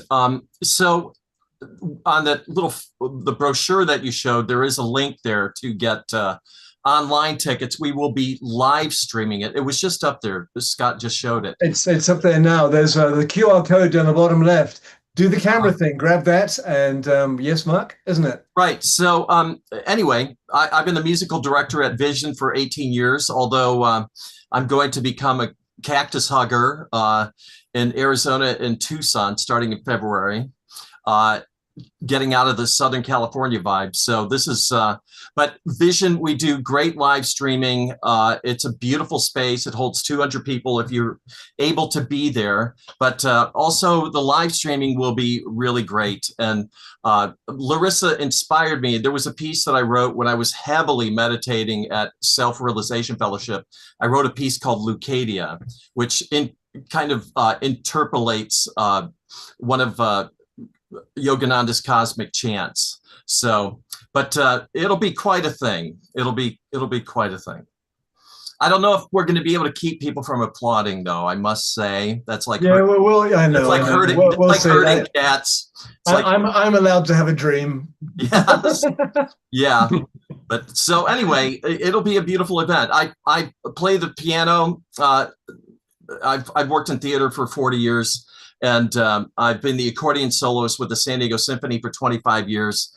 And although I'm not necessarily dedicated exclusively to spiritual musical pursuits, my goal when I'm playing with the symphony or I'm playing a theater show is to incorporate as much of that energy into this unexpected sort of missionary role, you know? So if I'm playing something mundane, I always try to infuse it with a spiritual subtext. So in the shot, in the chat, excuse me, not the shot, at CH instead of SH, whatever, there's a question, is there, if they go to Vision CSL, yes, rather than using the QR code, because that still freaks people out. And so yes, there will be a link there. I'm not. So what is the website? It's visioncsl.org, I think. Okay. But it's Vision Center for Spiritual Living in San Diego, so you'll be able to find it online if you just do a Google search for that. But it'll be a big deal. It'll be a beautiful event. The sound will be amazing. I assure you. You will hear Omashar in the best possible light imaginable. Wow, that's my commitment. So, thank you, Scott. Thank you. Thank you, Mark. Thank you, Omashar. And thank you, everybody. I'm going to go to gallery view one last time. Thank you, everybody. This is a powerful and important show, and I really appreciated everybody who spoke. So much love for Larissa and Piper and all of you. And I hope to see you on Saturday night for our big annual International Peace Show. I don't have a poster yet, but Cornflower and Omashar providing music, and Jayoti Ma, Chief Phil Lane, Louisa Tish, Shauna Blue Star, just an amazing group of peace builders joining us for our annual International Peace Day show. So I hope to see you on Saturday night. Take care, everybody, and have a good evening.